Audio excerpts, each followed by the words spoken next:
All right, let's get right into it. We're going to unpack an absolutely gripping on-the-ground report from Tehran.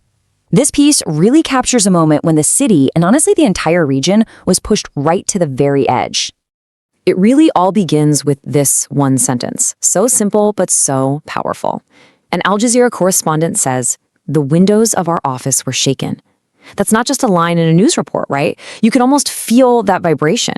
It immediately drops us right into the middle of the action in Iran's capital. And yeah, that shaking, it was no minor tremor. The report makes it incredibly clear that Tehran was getting hit with one of the most intense bombardments the city had seen. We're talking a serious and, frankly, a terrifying escalation. So let's first focus on where this was all happening, the very epicenter of the attacks, the capital city itself. The correspondent on the ground described a scene of just pure chaos.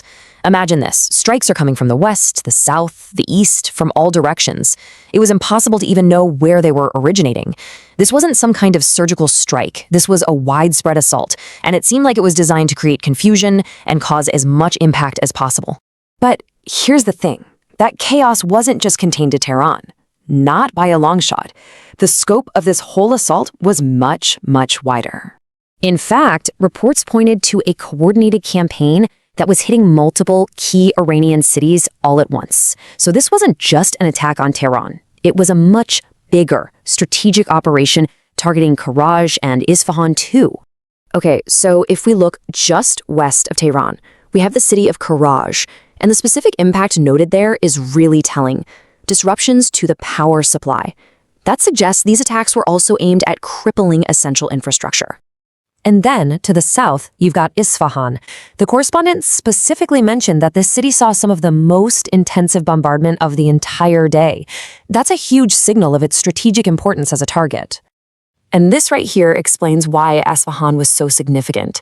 Just look at the range of targets that were hit. You've got nuclear facilities, a clear military objective. The governor's office, that's a political target. And then at a UNESCO heritage site, a cultural one. This really suggests a multi-pronged attack, trying to hit Iran's military, its politics, and even its cultural heart. But with all this talk of strategic targeting, there's another, much more tragic side to this story. These strikes, they didn't just hit military and political sites.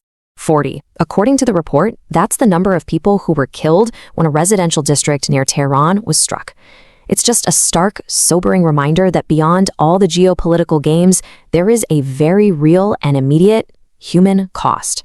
So after an assault like this, how did Iran respond? Well, that brings us to their own ongoing campaign, one that's really rooted in defiance. And it's important to know, the retaliatory strikes Iran announced, they weren't some new knee-jerk reaction. The report described them as the 33rd wave of their campaign. This shows you it's part of a sustained, long-running military operation. That campaign actually has an official name, True Promise No. 4.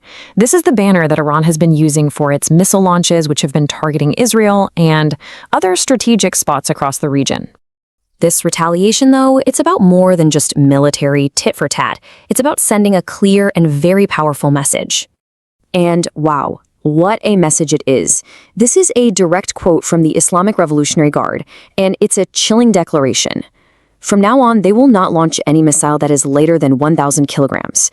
They're basically signaling a massive escalation in the destructive power they're willing to use. So who is that message really for? Well, the correspondent's analysis suggests it's aimed squarely at the United States and Israel. It's a very calculated display, meant to show that even after the attacks they've just suffered, Iran still believes it has significant power to project. And all of this leaves us right here. It's a dangerous cycle of attack and retaliation, where force is met with defiance. And it forces us all to ask this deeply unsettling question that just hangs over this whole situation. In a conflict like this, what comes next?